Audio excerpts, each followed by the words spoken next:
Thank you for joining us today. Sorry about the technical glitches. I'm Patricia Zeiler. I'm Executive Director at History Fort Lauderdale, the larger agency, or the smaller agency of Fort Lauderdale Historical Society. We've been adding these as part of our virtual programming and really thrilled to bring you this program today. So at this moment, I'm going to introduce you to our supervising curator, Rodney Dillon, to make introductions. Thank you, Rodney. Thank you, Patricia, and welcome everybody. I am proud today to introduce a good and longtime friend of mine. I think, Joe, we go back over 40 years, if I'm calculating correctly. That is correct.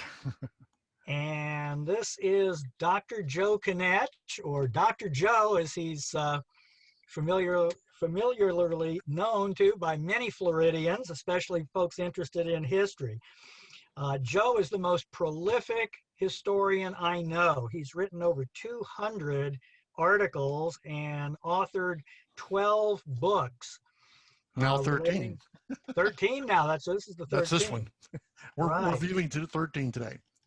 And Joe is retired as the historian for the Division of State Lands for the state of Florida, and is a specialist in Florida history of all kinds, but especially land history and military history. But in his academic life years ago, Joe specialized in the World War I era, and he's brought those two interests together in his latest book, Florida in World War I, which he has authored along with Pam Gibson, who's the retired local history librarian with the Manatee County Public Library. So without further ado, let me turn it over to Joe, and he's going to tell us all kinds of fascinating things about Florida in World War I. Okie dokie, we'll try to get that going right now.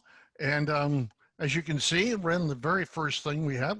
There's the introduction for you all. I hope you all can see that. And then we have our very first cartoon. We do have a few of those along the way. And you can see what it says, the hyphenated Americans, Maer ist neutral.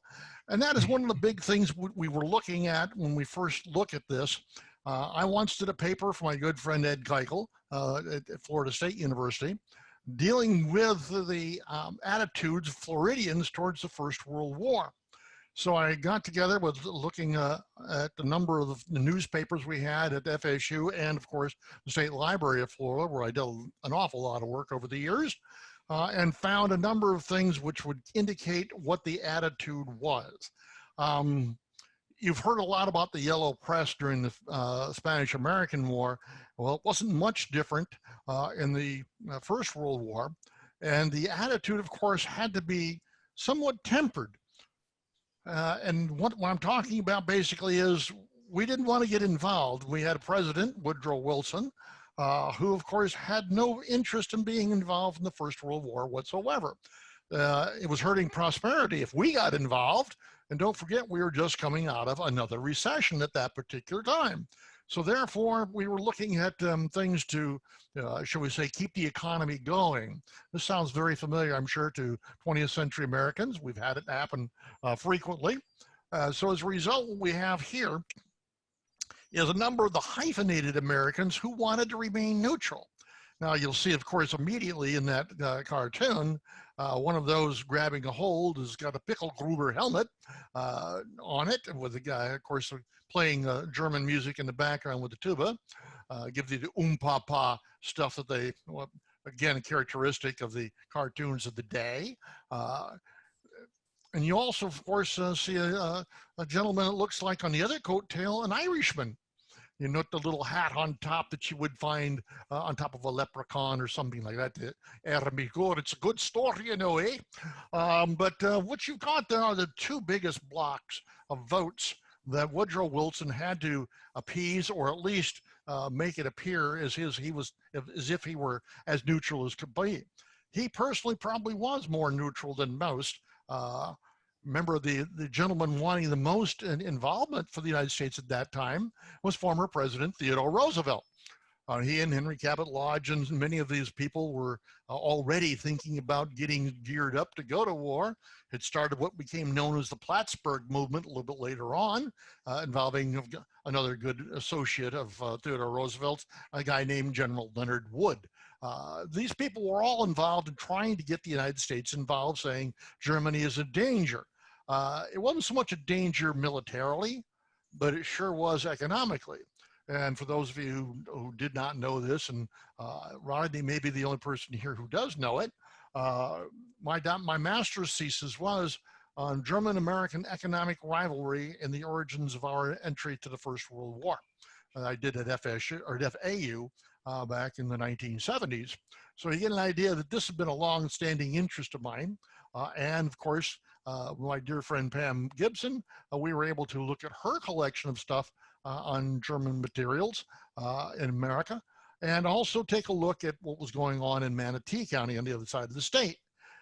Later in the war, as you'll see pictures of them later, a number of Manatee figures show up prominently. Needless to say, we did have a very active role, Floridians did, in the First World War. In this case, though, that you can see there was a struggle for Uncle Sam to stay neutral. And we had a tremendous number of rallies throughout the state of Florida, including one in Miami that grew over 500 people in the park, basically pro-German. And you would have people sent out from von Bernstorff, who was the ambassador to the United States at that time, and who was basically foisted onto the scene as to be in charge of the intelligence network later on. That was not one of the original things von Bernstorff was involved with, I might add, in his defense, though he did it fairly well for somebody who was really a total amateur when it comes to those kind of things. But you can see here, though, that the Irish, who of course didn't want any involvement because the Allies were headed by France and England. And the Irish did not particularly like the English at this particular time. As we all well know, the Irish potato famine, etc., brought thousands of Irishmen to the United States, where they were not treated any better than most of the African Americans who were still in slavery when they started coming over in the 40s and 50s. So as a result, you have a unique pull that way. African Americans were pretty much divided, by the way, on this war. There were a lot of those who were feeling very strongly that we need, African Americans need to be involved in this, primarily because it would mean we're fighting for the Union again. Therefore, you've got to do something for us. You need to give us our rights and make us neutral, or at least make us full citizens, which even at that time they were not. It was an era, don't forget this is the era of Jim Crow. And we're talking major segregation. Rights were, even though they were guaranteed by the Constitution, by the 13th, 14th, and 15th Amendments, they were pretty much being taken away on the daily basis in the South in particular. And don't forget, Woodrow Wilson is a Virginian, and the majority of his cabinet are Southerners, including Burleson, who was in charge of the post office, hence the largest patronage branch of American government at that particular time. Josephus Daniels, who of course was a newspaper editor in North Carolina, was in charge of the Navy at that time. And by the way, some of you probably watch a TV show called The Morning Joe every day with Joe Scarborough and his lovely wife, Mika Zabrinsky, Brzezinski, that's Zygmunt Brzezinski's daughter. But why do they use Morning Joe? Is it because of Joe Scarborough? Or because that is an old phrase? We all get a cup of Joe in the morning, don't we? That comes from Josephus Daniels, who got rid of the grog as a ration for the United States Navy, and basically forced the Navy to drink coffee. Hence, the coffee became known as a cup of Joe, because he was requiring it. Just to give you a little bit of background of the fun stuff that we still have an impact from the day of the First World War. Daniels, of course, was a newspaper editor in North Carolina. So you see the very strong, and there were others, by the way, but you get an idea of the strong Southern tent of the Woodrow Wilson's government. And you also should understand, too, that Woodrow Wilson basically was in charge of resegregating government. under the Republican leadership, believe it or not, even through McKinley and Roosevelt. They did indeed make a great deal of progress. Matter of fact, going back to the days Benjamin Harrison primarily, you got a lot of African Americans who were promoted in the Postal Service as postmasters locally, et cetera, et cetera. And there were some assistant and deputy department heads in Washington that at that particular time. Woodrow Wilson basically did away with that. So you have another block that was appealed to, which I'm surprised it's not in the cartoon, but it was strongly appealed to by the German propaganda organs that began operating in the United States under von Bernstorff and many others. A guy named Fritz von Papen, some of you may remember from World War II materials, was also involved in the United States as a delegate here, or a representative here. So this cartoon represents essentially the kind of conflict that was going on at that particular time within the United States over neutrality. If you stop and think about places like Milwaukee, Wisconsin, St. Louis, Missouri, with huge German populations, matter of fact, majority German populations in the case of Milwaukee, you had a real problem politically with the Democratic Party. So it's, you know, all this melds together in a rather fun way for those of you who are looking at it. Now, as you can see here, a little bit later on, we have another cartoon. It's a recruiting poster that was brought out in early 1917. Matter of fact, I think it was created even before we actually declared war. Some of the artists, as you know, were involved in New York, and a lot of those were involved with Roosevelt and those people in that area who were in favor of the war. So you see you see the Navy and the Army along with the American worker being all going off together to struggle to do this in the united fashion that we did in the First World War once we declared war. It wasn't until we declared war, by the way, that the unification of the effort really took place, not always in the best of fashions, as we all know. There was always the problem of what do you do with the hyphenates, for example, going back to the first cartoon. What do you do with those hyphenated Americans? As you recall, during the First World War, once Germany became the enemy, we had American kraut, no longer sauerkraut, etc. Matter of fact, they got rid of what's called victory cabbage in many places. German was basically being thrown out of the school systems.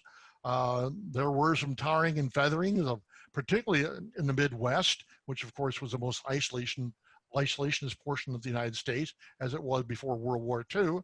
They would actually tar and feather all those very violent Mennonites, for example. For those of you who know anything about the Mennonites, or anything but violent people, and the Amish, because their sermons, even at that particular time, were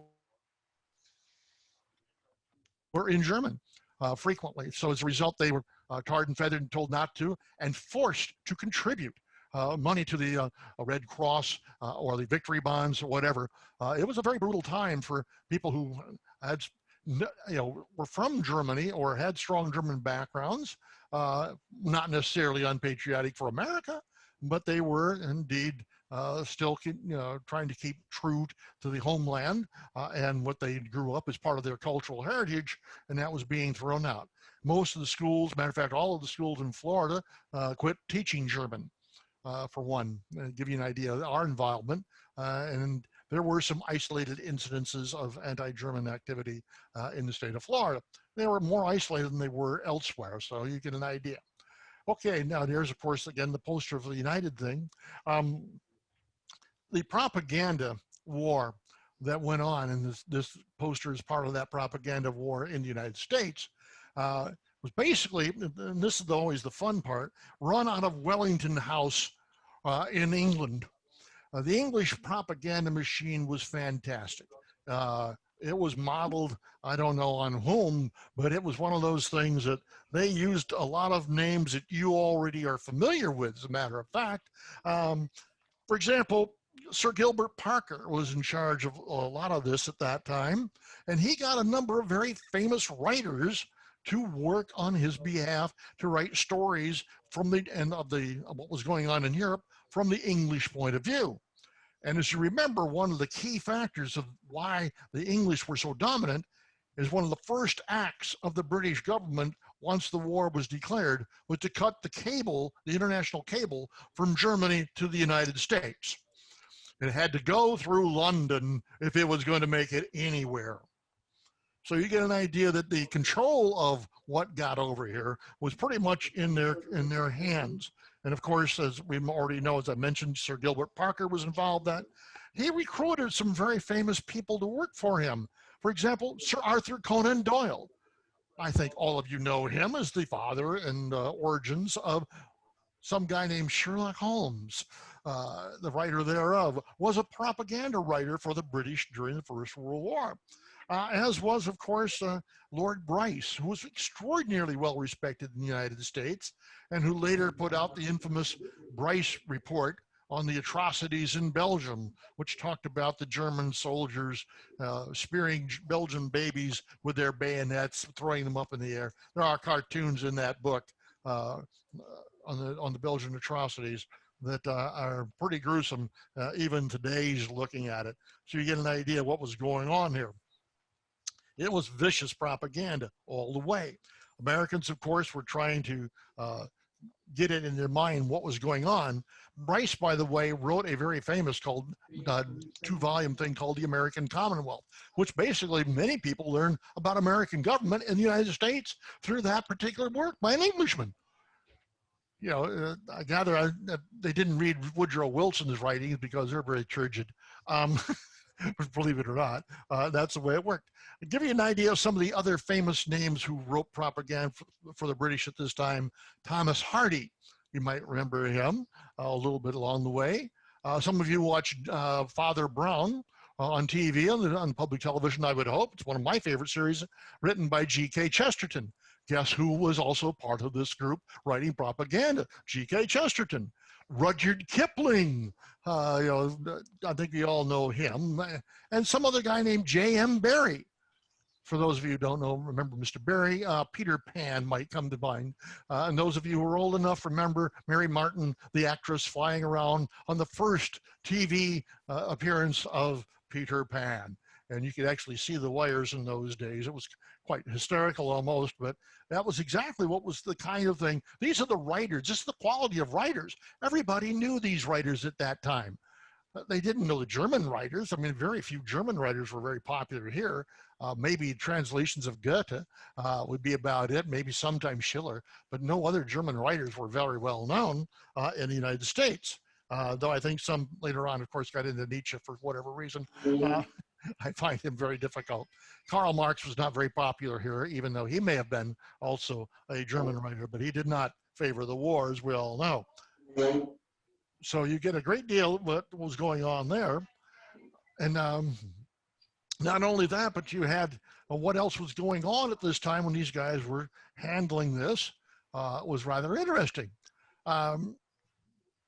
What were the things that were doing the Germans that made them the enemy as far as in American eyes? And I think this is one of the, this is where you go through these things.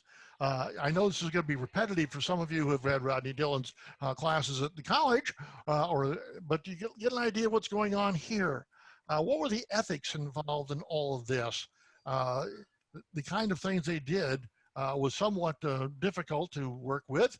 They were spying. Some German spies were well known at the time. There was also, of course, the propaganda, but I think the biggest issue was the submarine warfare. And I think that's one of those things you all have to remember very clearly, that the German had what they called unrestricted submarine warfare when they first started declaring it in the 1915 period in particular.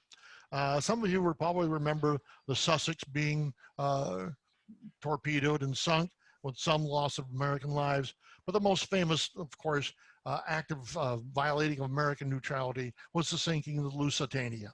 It became very, very famous. There are Matter of fact, in the last 5 years, there have been a couple of books written on the sinking of the Lusitania and all of the very famous people who were on that vessel at that particular time.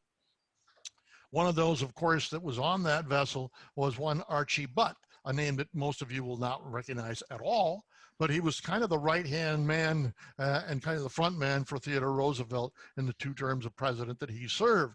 Butt served as a kind of the go-between press agent, if you will. He was well known in his day, and he was one of those who went down on the Lusitania, which only infuriated Roosevelt that much more and made him more adamant in what he wanted to go. Also, of course, the submarine warfare was vicious. I mean, what's the ethics of sinking neutral vessels with people from neutral countries? Regardless of the fact there may have been advertisements, don't get on the Lusitania, that's not going to stop people from getting on anymore. I think we've seen some kinds of resistance that takes away our freedom to this day. We still have the same kind of attitude, you know, and they're going to stop us from doing that. So as a result, you had that problem. Ethically, it violated what we thought was our freedoms at that particular time. There were a number, by the way, of other groups besides the hyphenated that were opposed to the war. Of course, the socialists primarily, and there was an active socialist party in America. I think a fairly good work later on, earlier on, Daniel Shannon's book on the Socialist Party in America is a pretty good place to go to find out what was really going on in that group. There were a number of pacifists, including a well-known, a few female leaders of the feminist movement who were totally opposed to this war. We'll get into those a little bit later, but you'll recognize some of those names there, including some lady named Jane Addams over in Chicago, was not in favor of this war. So you get an idea that this was not something that was going to be universally accepted right away.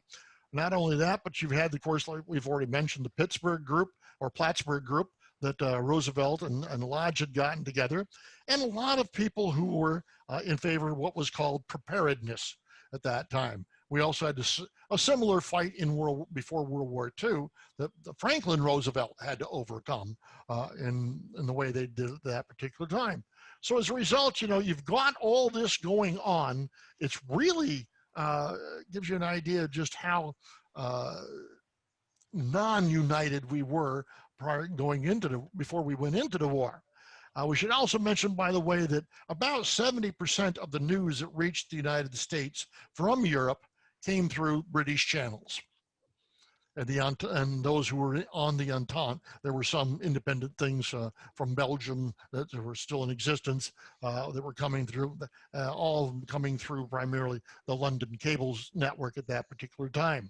Cutting the cable, of course, was one of the more important things. They cut it, by the way, the cable that went through, it went from connected Emden, Germany, with, of course, New York.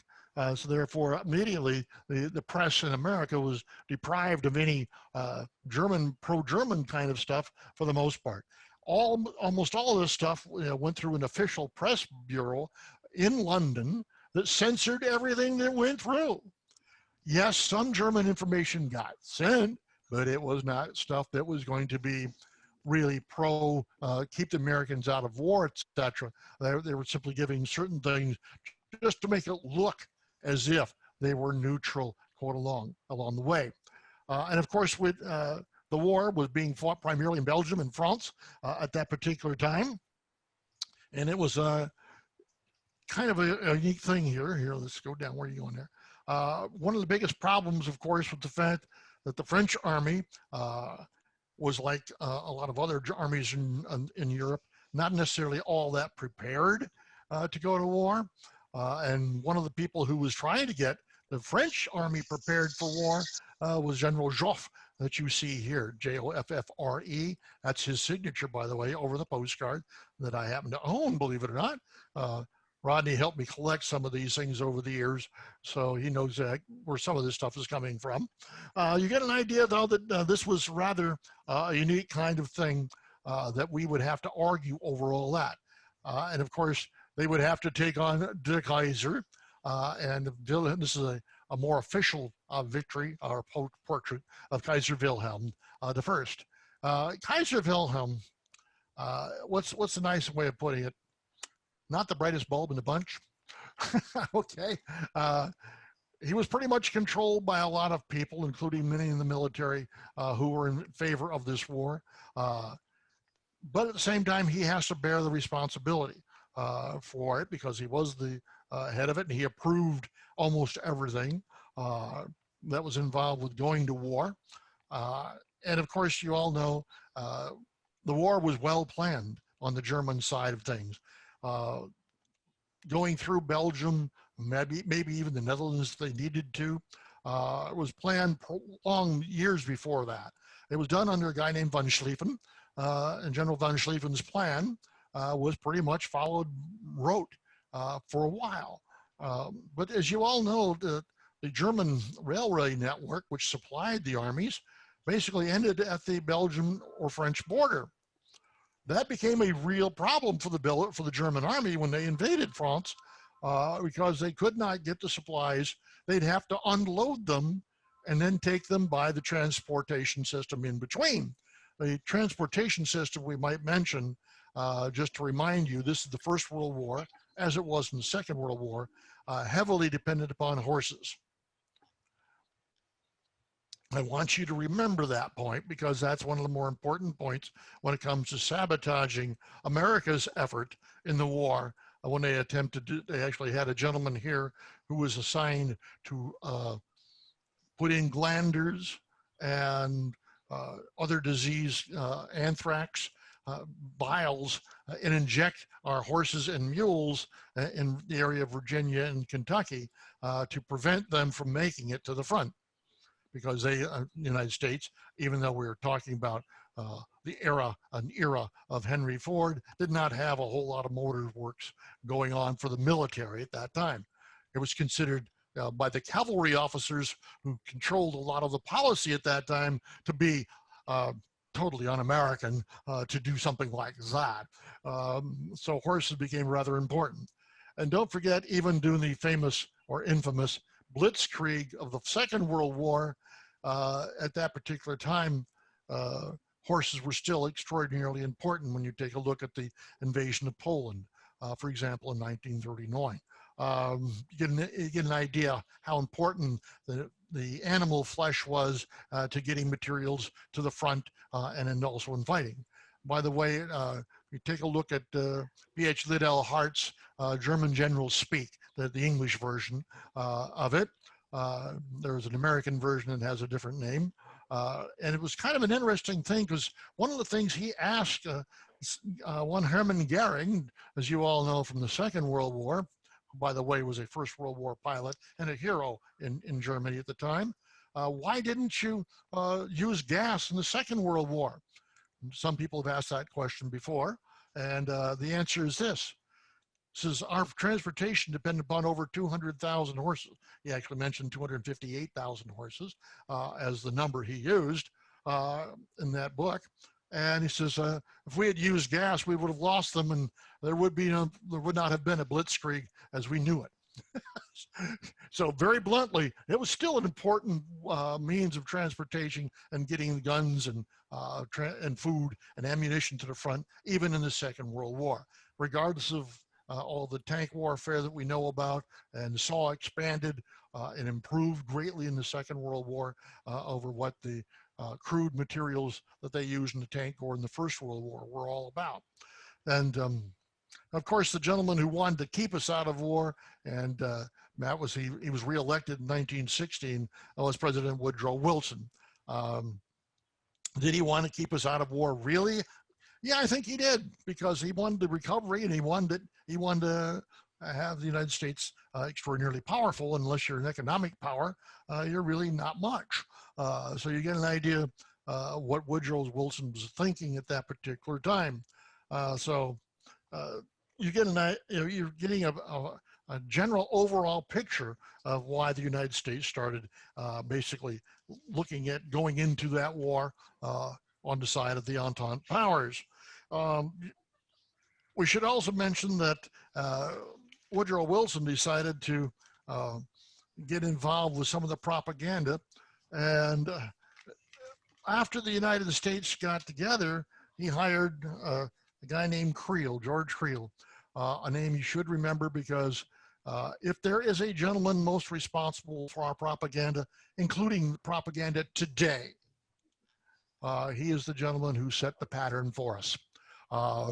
Matter of fact, I get the biggest kick out of the last 6 or 7 years and the propaganda we got over the news media and the complaints thereof. A lot of that you can trace right back to George Creel and the Committee of Public Information that he headed for Woodrow Wilson. By the way, they hired a lot of the admin from Madison Avenue to get involved with that. And even the artists that you all will probably well know later on were very much involved in that at the time. Moving on a little bit from that, by the way, we want to show you Mr. Whittaker, who's from Sarasota County. Say that Pam's not here, I'll represent it. Whittaker Bayou that you still see on the day's maps. That's his family. They're in it's basically on the line between Sarasota and Manatee counties. He served in the Naval Reserve and from Florida and served in the war. And how did you get your propaganda, and how did the propaganda get out to the American public? Well, basically, we all know how that does at that time. We're talking an era when the newspapers were really big and very important, as were national magazines. But how did data get distributed? Not everybody could afford a newspaper back then. They couldn't afford the national magazine subscriptions back then. You know, we're coming out of a recession period, and these were not common things that you and I pick up every day. Maybe in the big cities, yes, but Florida was extraordinarily rural. We only had big cities, Jacksonville. Matter of fact, in the census of 1900, the largest city was Key West. We had not grown that much. We didn't have much over 1 million people living in the state of Florida. So therefore, you get an idea that Floridians, though there were newspapers available and almost everywhere, did not get a chance to get them delivered to their front door. However, most of these communities had libraries. And of course, this is Pam's expertise as a master's degree in library science, and also being a librarian, retiring after 41 years and establishing the Eaton Room of Florida History in the Manatee County Public Library. You get an idea. The libraries became the distribution point. And there, of course, you see the Carnegie Library as it was established in Bradenton at the time. And that, stop and think about it. This is an age when public libraries are beginning to be created.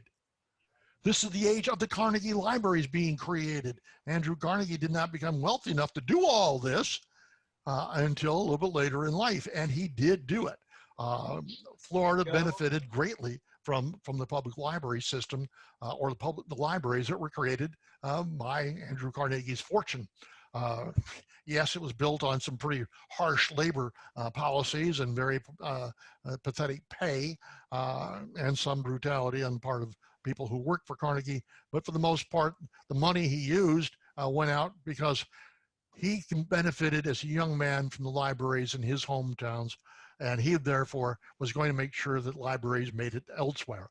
By the way, there you see the first Bradenton Library, which was a community library established in a private residence or store. Actually, it was a small store in downtown Bradenton at the time. And the library was really in the back half of that, and people subscribed to it. It was not a free library at that point in time. You had to go in and make a subscription and pay your dues, if you will, and then you had the right to take out books at the library. But the library is where you got a lot of information. That's where you got your newspapers, you would get your magazines. And of course, one of the smartest things Gilbert Parker did was because he had connections all over the world, being a very famous author and well respected in his time, he would send out, he had a lot of connections with librarians and other authors. He would send free copies of the materials he and Sir Arthur Conan Doyle and J.M. Barrie and all those people were creating, send them out free to his friends, who would then, of course, be instructed and asked to put them in the library, because that's where people could get a hold of it. That's how the Bryce report on the atrocities in Belgium got distributed throughout the United States. It's a rather amazing story, actually. And of course, you would get the propaganda. By the way, this is a World War II propaganda poster, but we had adopted it because it is similar to one that was used in the First World War about the war bond drives when we got involved with the war.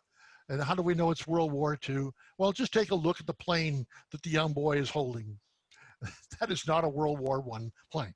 So we will confess right away that we had to borrow something here to help make our point at this particular time. Kind of an interesting way of doing things, but we had to do it at that time.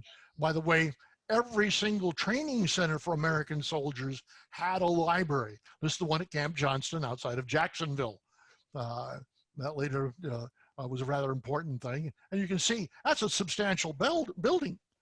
Frequently, by the way, it was also used for the YMCA, the Jewish veterans, or the Jewish League for putting their materials. The Catholic Church used the libraries constantly at that particular time to put their materials out there for the soldiers to use.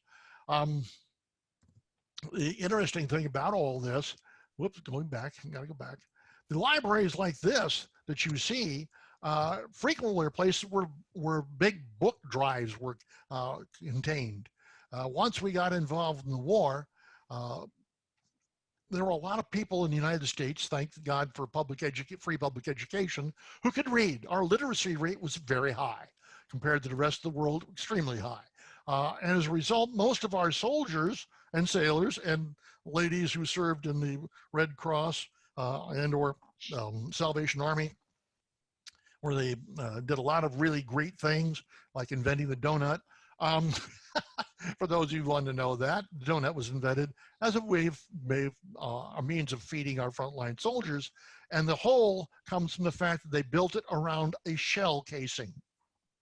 Go. Yes, Rodney. Yep. Sorry to interrupt. We've got about 5 minutes to go before we have to open it up for questions. We want to give Oh, I didn't realize it was going to go that fast. No. Yes, let's. All right, let us move on rapidly then. As usual, I'm over talking the whole thing. We did have a number of people who were involved with the spy network that involved Florida, we should ask and should tell you. And here you see, of course, Boy Ed, who was one of the, he was an attaché to the naval office from Germany, worked as a spy and controlling a number of attempted spy networks. We should tell you, by the way, that the spy network in the United States was pretty well watched by the New York Police Department. It was not we did not have a national police organization like the FBI, etc. Yes, it was coming into this at that time, and don't forget, J. Edgar Hoover begins his career during this time period. But we had to rely on other networks, police networks, and the New York Police Department was one of those that was very much involved.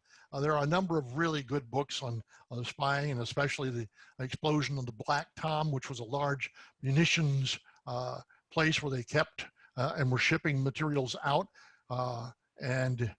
Let's put it this way, it was such an explosion that shrapnel actually hit the Statue of Liberty about 6 miles away. Give you an idea. So you get an idea. And here, of course, is a younger picture of von Bernstorff. So you get an idea right there. The arch conspirator and ex-ambassador, as he's referred to in the caption here. He had no training in running spy networks.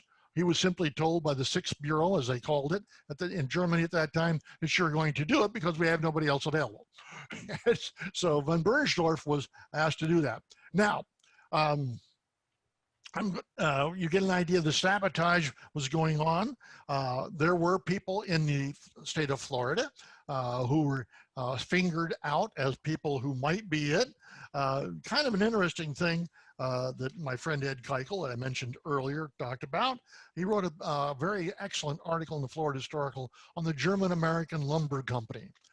That was the largest lumber company in Florida at the time, out of Pensacola, and had a very large factory for making timber products in Panama City.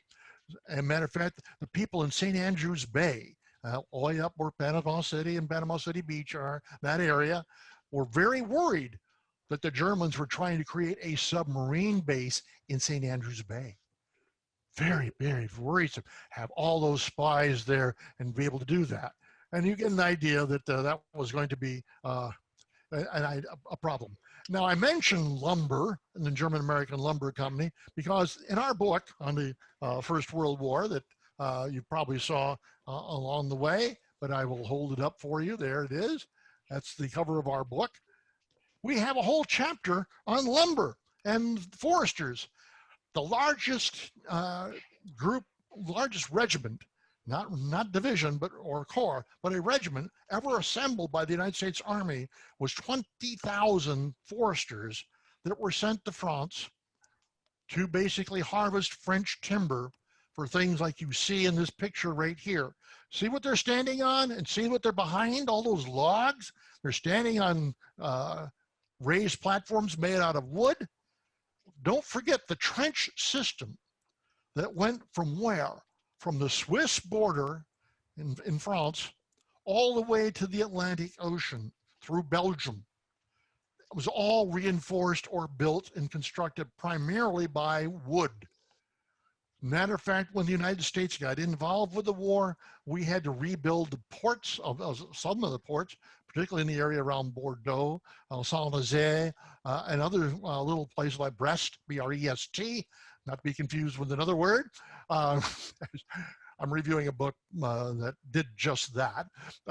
It's B-R-E-S-T, infamous or famous in France for its chicken, but best known as the port, the largest port of entry for American troops in the First World War. They also had to build, not only build and reinforce many of these ports, but they also had to build the railroads to get them down there. They had to get all the troops up, the supplies up from our shipping, etc. You're keeping time for me, right? Yes, we're going to have to wrap it up to leave time for some questions. So, well, okay, let me put it this way. We built, you can see some of the railway junctions, etc. there. 4 million railroad ties were constructed by Americans and built by Americans for the railroad system in France at that time. And then, of course, I do want to mention our chapter on aerial photography. It was created at that particular time. Even Stieglitz was involved, by the way, a very famous photographer, those of you know. And here, by the way, you see the way they were able to detail the German airplanes. My friend Janelle Schierhaus down in Macintosh loaned us this from her husband's collection. And then you see one of the most important things that we talk about in this of course, is the USS Florida. Here you see the officers of the USS Florida, which served in convoy duty and laying the protecting the Great Northern Barrage, which is a whole series of nearly 2 million mines laid by the British and Americans, stretching from Scapa Flow to Norway. Give you an idea. And here I want to just mention the letters of these two brothers. This is the Bivens brothers. We have this collection of their letters, and we use them in our book until they were part of the USS Tampa that was sunk doing convoy duty. 131 lives and one beautiful red cat were lost on that vessel. These two brothers, they were part of 3 sets of brothers from Florida that went down on the Tampa. It was the largest single loss of life by the United States Navy / Coast Guard in the First World War. Hey, So, Joe. Zoom I know it's that time. throw us off I at know. 1 o'clock. We got to stop. Yeah. We'll have to have you back for a second program. Yeah. Well, the second program would have to be on the pandemic, which is the last chapter. Wow. Yes. Very current. But go ahead. I will run through the series of training camp photographs, etc. While people are asking questions, that way they'll get an idea. What most of these are in the book, by the way. Yeah, I have a quick question, Joe. So Okay, Patricia. Bivens is a pioneer family here in Fort Lauderdale. Do we know where those Bivens brothers were from? They are from Tampa. Oh, from Tampa. They are Tampa people, yeah. Which made the sinking of the USS Tampa a double tragedy because you lost the ships named for the city, the home, of course, the repeating champions of the NHL and winners of the Stanley Cup, Tampa Bay Lightning, but they're all from the greater Tampa Bay area. I just had to throw that in. I'm a big Lightning fan. Okay. And some of Anyone your else have any- viewers may be tired from watching that game. It went till a little after 11. Anyone else have questions for Joe? I would definitely be interested in hearing a part 2 of this presentation. This is Rick. How you doing, Pat? Great. Thank you, Rick. Good to hear from you. If Dr. Knetsch would consider doing a part B, I would love to hear it. Of course we would. Great. I have a long association, as you probably heard, back to 1977 with the Fort Lauderdale Historical Society. And they were very, very important in helping me win, or helping all of us win a lawsuit to keep Hugh Taylor Birch state property. Fantastic. A great resource. The library and archive at the Fort Lauderdale Historical Society is a very great resource, and you're lucky to have it. Absolutely. Fantastic group. Rodney, do you have any Anyone questions? else? Yeah, actually, I do have a question. I was curious when you were talking about attitudes in Florida toward getting involved in the war. Did our friend, who was not yet a Florida resident, but certainly had connections here at the time, William Jennings Bryan, did he have any impact toward Floridians' feelings toward that, since I know he was opposed to it? He was opposed to it, but he wasn't really entrenched in the Miami area yet. I say Okay. Miami just for the Yankees down there. Miami, as we all know it, from the late great Arva Parks. We lost last year. But he really didn't. But however, there was a fairly large there was a couple of German congregations, Lutheran congregations in Miami at the time. I don't think Fort Lauderdale had one. I don't remember per se. Patricia, you might be, or Rodney, you guys can tell me on that one. But I don't recall a large Lutheran congregation or German congregation in Fort Lauderdale area at the time. However, when I did the survey of the newspapers of Florida that we have available, the vast majority of them wanted to be neutral. They were backing Woodrow Wilson to the nth degree, wanting to remain neutral. There were two newspapers, one in Key West that was somewhat pro getting into the war, and one in Manatee County that Pam will tell you about, the guy who, the Manatee River News Journal, that was strongly involved in getting the war, but he was also the editor was also running for office, and he was using it for his own political purposes. Does that sound familiar? Nothing unusual in that one. Joe, I'm going to interrupt. Forgive me. I'm going to interrupt and say this has been amazing, and I could listen to you all day. So we're going to have you back for a second session, as Rick suggested. I hope you know Rick is the historic preservation officer for Broward County government as well too. So it's great to have you here, Rick. I'm Patricia. I'm going to say thank you to all of you for joining us. We are again History Fort Lauderdale. 3 museums and a full research library right in downtown Fort Lauderdale by the Broward Center for the Performing Arts. We are a member-supported agency, so if you are so inclined, you'd like to join us or make a contribution, just visit historyfortlauderdale.org, and you can find out more things that are going on here. Our author next, and I should know this, forgive me, I think our author next month is a children's author, and forgive me for not having that name with me right on the top of my mind, but it's a busy time for us. It's grant season. So thank you for joining us. I'm going to say goodbye. Now, Joe, I need your help because you're going to have to go back on my picture and make me the host again so I can stop the recording. So ladies and gentlemen, this recording will also be available, not immediately. We have a team that does some editing, but that will be on our YouTube channel along with all of our other authors. And then please look out for, if you are local to us or in Florida, on January 15th and 16th of 2022, we are hosting it with some other agencies, the very first Fort Lauderdale International Book Fair. And it's going to be at the Galleria Mall, so a completely indoor location. They've got an amazing spot for us to go. So we're really looking forward to that and having so much fun meeting all these authors. So Joe, thank you so much for joining us. You are a treasure. It was so nice to finally Thanks, Joe. meet you in person. I read so much of your work. Well, thank you. Appreciate that greatly. Of course. And Zoom is going to throw us out right now, so I'm going to say goodbye. Okay. Thanks, everybody. Bye bye. revoir. Thank you. Bye. Auf Wiedersehen.